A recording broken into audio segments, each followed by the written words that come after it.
بقرن Somaliland iyo gudida doorashooyinka isla Somaliland maanta kulan ku qaatay xarunta gudida doorashooyinka Somaliland hadleen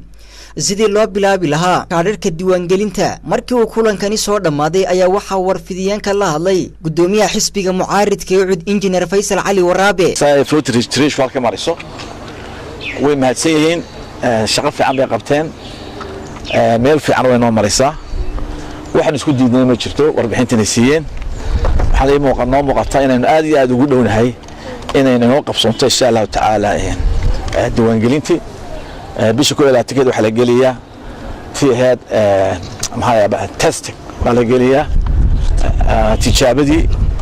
oo waxa laga geliyaa magaalada Baki iyo magaalada Hargeysa gooba 300 qof baa lagu tijaabinayaa 200 qof wax la doonay ku cilciliyaan si loo arko baarku inuu shaqeynayo in kale si ka sax marka warbixintaas inay si hawsha qabteen waanaanu isku afqaranay wax naga xumaadeen ma jirto alxamdulillah rabbil alamin horta waxa weeye dadka dad yar weeye magaalada saay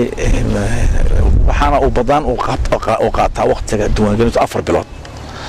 marka waxaan jecelahay insha Allah taala inaan horta sanadkan gudihiisa inay inoo qabsanto diiwaangelintu hadda tu wanaagsan